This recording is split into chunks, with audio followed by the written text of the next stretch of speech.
तो आप सभी को नमस्ते प्रणाम। मैं आपका अपना ठाकुर प्रखर सिंह और रात के 10 बज चुके हैं और कहानी का जो सिलसिला है बदस्तूर जारी है।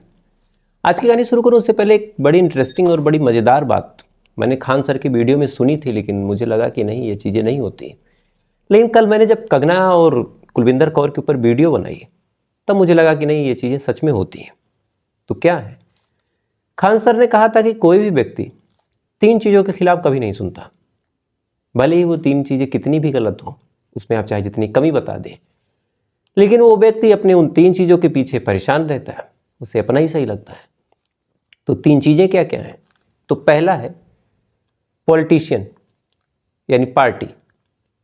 जो व्यक्ति जिस पार्टी को सपोर्ट करता है उसकी बुराइयां भी उसे अच्छाइयां ही दिखती हैं, और अच्छाइयों की तो बात ही क्या। दूसरा, प्रेम। आप जिस व्यक्ति को प्रेम करते हैं, समाज और संसार उसकी चाहे जितनी कमियां गिना दे, आप उसे ही अच्छा समझेंगे। पूरा समाज, पूरा संसार आपको गलत लगेगा। और तीसरा होता है धर्म। आप अपने धर्म की कुरीतियों को भी एक अच्छी रीति, उसको साइंटिफिक रूप से भी प्रूव करने की कोशिश करते हैं, और ऐसा हर धर्म में है। अब ये चीज़ें मैंने सुनी थी, मुझे लगा शायद गलत होगा, लेकिन कल जब मैंने कंगना वाले मैटर पे वीडियो बनाया, उसके बाद बैठा था, सोचा चलो कमेंट वमेंट भी पढ़ लें। तो कमेंट जब पढ़ा तो फिर वहाँ लगा कि नहीं, ये चीज़ें सच है। जिसको जो लगता है वो शुरू से अंत तक वही लगता है, आप चाहे जो बोले चाहे जो करें। जैसे कुछ लोगों ने कहा कि तू कंगना का पक्ष ले रहा, तू बीजेपी का दलाल है, और भी प्यारे प्यारे मीठे मीठे शब्द। तो उनके हिसाब से मैं बीजेपी का हो गया। अब बीजेपी का हो गया और कंगना का हो गया, यानी मैं कुलविंदर कौर का विरोधी हो गया। उसी के जस्ट कुछ देर बाद एक शख्स ने कमेंट किया कि तू कुलविंदर कौर को क्या समझ रहा है, क्या उसने कोई अच्छा काम किया? सीएसएफ की वर्दी पहन के उसने अगर थप्पड़ मारा है तो देश के लिए खतरा है। तू कुलविंदर कौर की साइड मत ले, और तू खालिस्तानियों को सपोर्ट मत कर, और तू कांग्रेस का चमचा है। तो मैं बीजेपी का भी हो गया, कांग्रेस का भी हो गया। कुछ टाइम बाद किसी ने मुझे गोदी मीडिया कहा, कुछ लोगों ने मुझे दलाल पत्रकार कहा। अब इन सब बातों का कोई खास मतलब नहीं है, लेकिन एक चीज़ सोचिए कि वही वीडियो इस बंदे ने भी देखी, वही वीडियो इस बंदे ने भी देखी।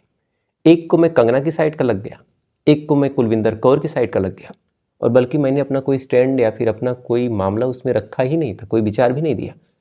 जो सज़ा हो सकती थी मैंने वो बताया, और जो अभी तक हुआ है वो बताया, और खालिस्तानी का एंगल कहाँ से आया वो बताया। एक ने तो मुझे ही खालिस्तानी घोषित कर दिया, उसने कमेंट किया और कहा कि तू खालिस्तानी है। एक भाई साहब ने कहा कि तू खालिस्तान को यहाँ क्यों घुसा रहा है, तू खुद देशद्रोही है। यानी यथा नाम तथा गुण, और जिसकी जैसी भावना उसने वैसा कमेंट किया। तो मुझे लगा ये बात आपसे शेयर करनी चाहिए कि हमारे व्यक्तिगत जो विचार होते हैं वो हमारी सोच पे ही निर्भर करते हैं। जिनको शुरू से लगता था कि मैं कांग्रेस की साइड का हूँ, उन्हें मैं कांग्रेसी लगा। जिनको लगता था कि मैं बीजेपी की साइड का हूँ, उनको मैं बीजेपी वाला लगा, और जिनको कुछ और लगता था उनको मैं कुछ और लगा। खैर, अब आते हैं आज की कहानी की बात करते हैं। आज की कहानी की बात करूं तो आज की कहानी अपने आप में बड़ी हैरान करने वाली कहानी है। कहानी जिसका आधा सच बाहर है, आधा सच समय के साथ जा चुका। कहानी ऐसी जिसमें कातिल पहले तो कत्ल करता है, जिसका कत्ल करने आता है बस उसी का कत्ल नहीं कर पाता, बाकी सबको मार देता है। पुलिस वाले जांच पड़ताल करते हैं, तफ्तीश करते हैं, छानबीन करते हैं। तमाम तफ्तीश, तमाम छानबीन होती रहती है। इसी बीच पता चलता है कि कातिल खुद मर गया। अब कातिल मर गया तो वजह कैसे निकल के सामने आए? तो वजह सामने निकालने के लिए जिसका कत्ल हुआ वो सामने आ जाता है, और पता चलता है कि ये वजह थी। तो कहानी आधी अधूरी, आधा फसाना, अपने आप में बेहद हैरान करने वाली कहानी है, और शायद दुनिया को एक आईना दिखाने वाली कहानी है। कहानी जयपुर की है। जयपुर में एक जगह लगती है लक्ष्मी नगर, और बात है 5 मई साल 2024, यानी चंद दिन पहले की बात है, 1 महीने हुए होंगे। इसी लक्ष्मी नगर में एक शख्स रहा करता था अपने पूरे परिवार के साथ। उसका नाम था लक्ष्मण। लक्ष्मण अपनी पत्नी शकुंतला और एक 12 साल की बिटिया थी जिसका नाम था दिव्यांशी, और एक 9 महीने का बेटा था, उसका नाम था सूर्य प्रताप। टोटल 4 लोग रहा करते, ठीक ठाक परिवार था। अब चूंकि जो शकुंतला थी, अभी लगभग 9 महीने पहले उसकी डिलीवरी हुई थी, तो घर में खुशियों का माहौल था, एक बेटा पैदा हुआ था, तमाम लोग खुश थे। इधर लक्ष्मण जो था जी जान से मेहनत कर रहा था, चूंकि एक बिटिया थी 12 साल की, उसको भी अच्छी शिक्षा देनी थी। एक बेटा था, सूर्य प्रताप, अभी नया नया जन्म हुआ था, तो उसको लेके भी तमाम सपने थे। इधर खुद की भी लाइफ स्टाइल बढ़िया करनी थी। तमाम चीज़ें बिल्कुल ठीक चल रही थी। वक्त धीरे धीरे आगे बढ़ रहा था। लक्ष्मण मेहनत कर रहा था। शकुंतला अपने परिवार को आगे बढ़ाने के लिए गृहस्थी को संभाल रही थी। बिटिया भी ठीक ठाक होनहार थी, पढ़ने लिखने में बढ़िया थी। बेटा 9 महीने का था। इसी दौरान 5 मई की बात है, लक्ष्मी नगर के पुलिस स्टेशन में एक फोन जाता है। फोन करने वाला शख्स बताता है कि एक घर है, उस घर में मास मर्डर हुआ है, यानी घर में जितने लोग थे सबको मार दिया गया। अब ये खबर जब पुलिस वाले सुनते हैं, सुनने के बाद फौरन भाग के पूछते हैं कि किस घर की बात हो रही। तो फोन करने वाला शख्स बताता है कि ये घर लक्ष्मण और शकुंतला का है। पुलिस फौरन एड्रेस नोट करती है, उसके बाद अपने पूरे फोर्स के साथ वहां पहुंचती है। पहुंचने के बाद जैसे ही घर के अंदर दाखिल होती है, अंदर मानो खून का तांडव हुआ था। पूरे दीवार पे, पूरे फर्श पे खून के निशान, तमाम जगहों पे मांस के लोथड़े लगे हुए थे। ऐसा लग रहा था कि जिसका कत्ल हुआ वो अलग अलग कमरों में भागा होगा। पंजे के निशान, हाथ के निशान, तमाम चीज ऐसी। अंदर टोटल 3 लोग गिरे पड़े थे। एक शकुंतला खुद थी, उसके सीने पे, पेट पे, गर्दन पे खंजर के निशान, किसी ने धारदार हथियार से मारा था। एक पे जो बिटिया थी 12 साल की दिव्यांशी, उसकी गर्दन को काटने का निशान, यानी आधी गर्दन लगभग कट चुकी थी और जमीन पे पड़ी थी। और चूंकि शायद चंद घंटे पहले की ही बात थी, आधे घंटे 1 घंटे, तो गर्दन से और शरीर के बाकी हिस्सों से खून रिस रहा था। और वहीं पे वो 9 महीने का बच्चा, वो भी उसी हाल में पड़ा हुआ। अब ये चीज जब पुलिस वालों ने देखी, तो देखने के बाद जो पहली चीज निकल के सामने आई कि हो ना हो, ये जो कत्ल हुआ है, आमतौर पे कत्ल कई होते हैं, किसी महिला का हो जाता है, किसी पुरुष का हो जाता है, लेकिन एक 9 महीने के बच्चे की गर्दन पे खंजर चलाना अपने आप में ये छोटी बात नहीं है। कोई भी व्यक्ति 9 महीने के बच्चे की गर्दन पे खंजर तभी चला सकता है या तो वो बहुत ज्यादा गुस्से में हो और या तो कोई साइको या सीरियल किलर हो। इतनी देर में किसी ने लक्ष्मण को फोन किया, वो भी भागा भागा पहुंचा। पहुंचने के बाद अपनी पत्नी, अपने बच्चों की जब ऐसी हालत देखता है, बेचारा फूट फूट के रोने लगता है। इसी दौरान पुलिस वाले अब सोचते हैं कि चलो लाशों को उठाते हैं, लेके चलते हैं, पोस्टमार्टम करवाते हैं। पत्नी को उठाया, बच्चों को उठाया। इसी दौरान जब पत्नी को उठाया, यानी शकुंतला को, तब एक उम्मीद की किरण जगी। शकुंतला के अंदर थोड़ी बहुत जान बाकी थी। फौरन लेके हॉस्पिटल जाया गया। आनन फानन में उसको एडमिट किया गया। तमाम डॉक्टरों की जो टीम है वो लगी। एक हॉस्पिटल है MMS हॉस्पिटल, वहां पे फौरन ही अब जांच पड़ताल और दवाएं शुरू हुई, इलाज शुरू हुआ। इत्तेफाक से शकुंतला की हालत अंडर कंट्रोल थी, यानी उसके अंदर जान बाकी थी और उसे बचाया जा सकता था। अब पुलिस वालों ने, आसपास के तमाम लोगों ने कहा कि भैया जल्द से जल्द आप लोग जो करना हो करिए, इसको बचाइए। बदकिस्मती से दोनों बच्चों की जान जा चुकी थी, उनको नहीं बचाया जा सका। इसके बाद अब एक तरफ शकुंतला का इलाज शुरू हुआ और दूसरी तरफ अब जांच पड़ताल शुरू हुई कि आखिर इस पूरी हत्याकांड के पीछे किसका हाथ है। सबसे पहले पुलिस वालों ने लक्ष्मण से पूछा कि क्या आपको किसी पे डाउट है। अब लक्ष्मण बेचारा सीधा साधा आदमी, उसने कहा कि साहब मुझे किसी पे क्या डाउट होगा, आखिर मेरे परिवार की किसी से क्या दुश्मनी रही होगी। अब पुलिस वालों ने कहा ये तो आप बता पाएंगे भाई, हम कैसे बताएं। उसने कहा कि नहीं, मुझे किसी पे कोई डाउट ही नहीं है। उसके बाद आसपास के तमाम लोगों से पूछताछ करी कि क्या आपने किसी को आते जाते देखा है। आसपास के तमाम लोगों ने कहा कि नहीं, हमने नहीं आते जाते देखा। अब इधर जो महिला थी शकुंतला, और जिंदगी और मौत के बीच जूझ रही। अगर वो कुछ ठीक हो जाए तो शायद कुछ बता भी पाए, लेकिन अब वो बताए कैसे। बेहोश, जिंदगी और मौत के एक पतली सी लाइन के बीच वो बैठी हुई। इधर झुक जाए तो शायद जिंदगी बच जाए, गलती से उधर गई तो जान गई।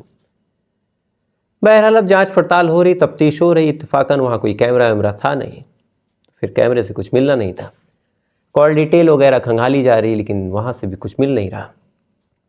ये भी चेक किया गया कि क्या पुराने टाइम में किसी से कोई झगड़ा रहा होगा, किसी से कोई रंजिश रही होगी। पुलिस वालों के हाथ खाली। फॉरेंसिक की टीम पूरे घर में जांच पड़ताल कर रही है। जांच पड़ताल में सोचा कि शायद कुछ मिल जाए, लेकिन वहाँ भी कुछ नहीं मिला। और अभी तक ये भी नहीं समझ में आ रहा कि कत्ल का जो मोटिव था वो क्या था।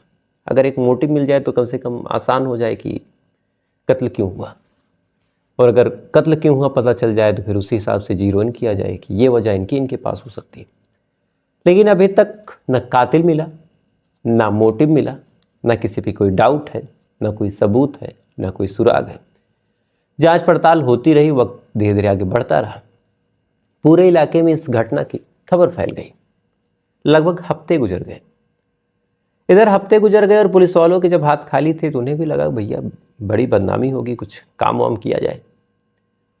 उन्होंने अब लोकल लोगों से ठीक ठाक तरीके से पूछताछ करी, उनसे घुलना मिलना शुरू किया कि आप कुछ जानते हो इस परिवार के बारे में, बताइए। जब उनसे घुलना मिलना शुरू किया तो फिर उन्होंने भी धीरे धीरे अपना मुंह खोला, और उन्हीं में से एक ने कहा कि साहब अगर मेरा नाम न है तो मैं एक जानकारी देना चाहता हूँ। पुलिस वालों ने कहा कि कौन सी जानकारी? उसने कहा कि जिस टाइम ये कत्ल हुआ था उससे थोड़े टाइम पहले लक्ष्मण का जो छोटा भाई है रघुवीर सिंह, वो आया था, और आने के बाद बेहद घबराई हालत में था, और तब से ये दिखाई भी नहीं दिया है। अब पुलिस वालों ने जब ये बात सुनी तो कहा इतनी बड़ी बात हमसे मिस हो गई। उन्होंने कहा ये रघुवीर कहाँ मिलेगा? उस बंदे ने फिर रघुवीर की लोकेशन बताई। पुलिस वाले उसको पकड़ने जाते हैं, पकड़ने के लिए दबिश डालते हैं, लेकिन इससे पहले कि रघुवीर को पकड़ पाते, इससे पहले कि रघुवीर पुलिस वालों के हत्थे चढ़ता, इस कहानी में एक बड़ा ट्विस्ट आता है। रघुवीर ट्रेन के आगे आके सुसाइड कर लेता है। अब पूरा शक, पूरा डाउट रघुवीर पे था। पुलिस वालों को भी लग गया कि अगर फरार है, ये भाग रहा है, तो रघुवीर जरूर कुछ जानता होगा। अब इधर रघुवीर ने सुसाइड कर लिया। तो कायदे से इस पूरे केस में 2 कत्ल हो चुके थे। एक जान जिंदगी और मौत के बीच जूझ रही थी, जिस पे डाउट था उसने सुसाइड कर लिया। तो ये तो हो सकता था कि रघुवीर ही कातिल हो, लेकिन वजह कैसे पता चले? अब पूरी कहानी रघुवीर, शकुंतला, लक्ष्मण और दोनों बच्चों के इर्द गिर्द घूम रही। पुलिस वाले जांच पड़ताल कर रहे हैं, तफ्तीश कर रहे हैं, सबसे पूछ रहे हैं कि किसी को कुछ पता हो, क्या रघुवीर ने कुछ बताया, कुछ जांच पड़ताल किसी ने खुद करी हो। लेकिन ना कोई सबूत, ना कोई सुराग। इसी दौरान एक और चीज पता चली। दरअसल 5 मई साल 2000 से एक दिन पहले 4 मई साल 2024 को रघुवीर ने इंस्टाग्राम पे एक पोस्ट किया था, और उस पोस्ट में रघुवीर ने कहा था कि आज मेरा आखिरी दिन है, और एक शाहरुख खान की किसी मूवी का डायलॉग था। तो ये लाइन जब पुलिस वालों ने पढ़ी देखी तो उन्हें लगा भैया एक दिन पहले इसने बताया तो था। लेकिन वहाँ एक और हैरान करने वाली चीज़ पुलिस वालों ने देख ली। दरअसल जब इंस्टाग्राम की प्रोफाइल को खंगालते हैं तो वहाँ देखते हैं कि रघुवीर तो बाकायदा अपनी भतीजी और उस 9 महीने के बच्चे को लेकर बड़ा खुश था। रोज खुशी के मारे उसके साथ पोस्ट करता था, उसको दुलारता था, प्यार करता था। तो फिर पुलिस वाले परेशान कि आखिर एक बंदा जो अपनी भतीजी से इतना प्यार करता है, बिटिया से ज़्यादा मानता है, अपने भतीजे को लेकर इतना खुश है, आखिर उसने कत्ल क्यों किया? सवाल कई थे, जवाब कोई नहीं था। लक्ष्मण को कुछ पता नहीं था। वक्त आगे बढ़ रहा था। लगभग 1 महीने गुजर जाते हैं, ना ही कोई सबूत, ना कोई सुराग, ना कोई मोटिव। एक डाउट था कि हाँ रघुवीर हो सकता है, लेकिन वो भी मर चुका था, तो उससे भी ना कोई पूछताछ की जा सकती थी, ना ही उससे कुछ और की जा सकती थी। 1 महीने गुजरने के बाद इस पूरे केस में एक उम्मीद की किरण जगती है। उम्मीद की किरण क्या? शकुंतला की तबीयत धीरे धीरे ठीक होने लगती है और शकुंतला को होश आता है। अब जैसे ही हॉस्पिटल से फोन आया कि शकुंतला को होश आ गया, पुलिस वाले भागे भागे पहुंचे कि भैया चलो बयान दर्ज करा लो, क्या पता कुछ अनहोनी हो जाए तो फिर ये केस अनसुलझा ही रह जाएगा। पुलिस वाले जाते हैं, जाने के बाद उससे पूछते हैं कि क्या हुआ था और कौन आया था। तब शकुंतला ने पूरी कहानी बताई और कहा कि कातिल कोई और नहीं, रघुवीर ही है। कहानी फिर यहीं से कई महीने पहले पहुंच जाती है। दरअसल जहाँ पे लोग रहते थे लक्ष्मी नगर में, वहीं पे जो लक्ष्मण है उसका एक प्लॉट था। रघुवीर चाह रहा था कि वो जो प्लॉट है वो लक्ष्मण उसको दे दे, जो कि उसे कुछ काम था। अब लक्ष्मण के नाम वो प्लॉट था, और आज के टाइम में कोई एक सुई की नोक बराबर जमीन किसी को ना दे, चाहे वो सगा भाई हो चाहे सगी बहन हो। यहाँ तो एक पूरा प्लॉट था। लक्ष्मण ने कहा कि भैया मैं कैसे दे दूँ, मैंने खरीदा अपनी मेहनत के दम पे। इसी बात को लेकर अब दोनों भाइयों के बीच तकरार होने लगी। रघुवीर भी कुछ सनकी माइंडेड था। उसे लगा कि भाई ने मना कर दिया, क्यों मना कर दिया, भाई बदल गया, ये तमाम चीज़ें। काफ़ी नाराज़ था, काफ़ी गुस्से में था और आता है घर पे बातचीत करने लक्ष्मण से 5 तारीख को। इत्तेफाकन 5 तारीख को लक्ष्मण था नहीं। तो पहले तो दोनों बच्चे मिलते हैं, चाचा को देख के खुश होते हैं, चाचा से काफ़ी दुलार प्यार करते हैं, चाचा भी उनको काफ़ी दुलारता है। इसी बीच शकुंतला आती है। अब जब शकुंतला आती है तो शकुंतला से वो कहता है कि भाभी आप बोलिए, भैया ज़मीन दे दें। भाभी भी कहती है भैया वो मेहनत की कमाई ऐसे कैसे दे दें, इतने पैसे लगे हैं, भाई हो ठीक है लेकिन हमारी मेहनत। इसी बात को लेकर देवर भाभी के बीच झगड़ा। अब जब झगड़ा होने लगा तो फिर इसने हाथ उठा दिया। अब जब हाथ उठा दिया तो बच्चों ने भी बीच बचाव करने की कोशिश की और कहा कि चाचू आप मम्मा को मत मारिए। अब यही बात उसको नागवार गुजर गई कि बच्चों को मैं इतना पालता था, इतना पोसता था, इनको प्यार करता था, दुलार करता था, आज यही बच्चे इस कदर मेरे ऊपर हावी हो रहे हैं, कह रहे हैं कि मम्मा को छोड़ दीजिए, तो चाचू का कोई मतलब नहीं है। बस यहीं से मन में एक हिंसा की भावना पैदा हो गई कि बच्चे भी अब सौतेले हो गए हैं, ये मेरे अपने नहीं हैं। अब उसने खंजर उठाया और 12 साल की दिव्यांशी और लगभग 40 साल की जो शकुंतला थी उस पर वार करना शुरू किया। किसी के गर्दन पे, किसी के सीने पे ताबड़तोड़ वार किए। पूरे घर में एक तरह से खून की नदियां बह गई। दोनों लगभग अचेत हो गए 15 से 20 मिनट में। 15 से 20 मिनट वार करने का जब इसे लगा कि अब तो कत्ल हो गया तो क्या करें, तो उसने देखा कि वो 9 महीने का बच्चा भी रो रहा। दिमाग में आया कि इसको भी मार दूं। उसके बाद उस 9 महीने के फूल से बच्चे पे भी उसने खंजर चला दिया। तीनों को मारा, तीनों को घसीटते हुए दूसरे रूम में लेके आया। उसके बाद बाइक उठाता है, उठाने के बाद वहाँ से भागता है, कुछ दूर जाता है, लेकिन इधर जब पुलिस वाले जांच पड़ताल करते हैं और उसे लगता है कि अब मैं फंस जाऊंगा, फिर सुसाइड अटेम्प्ट कर लेता है।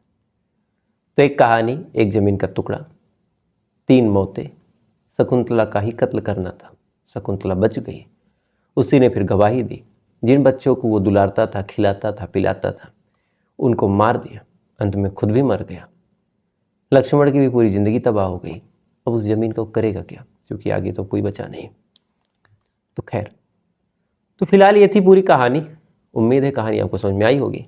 और जो मैंने शुरू में बताया वो मुझे कहना नहीं चाहिए था, लेकिन एक हंसी आई कि अगर कोई कांग्रेसी ही बोलता तो भी सही था, कोई बीजेपी वाला ही बोलता तो भी सही था, लेकिन मैं तो दोनों का हो गया तो सही है।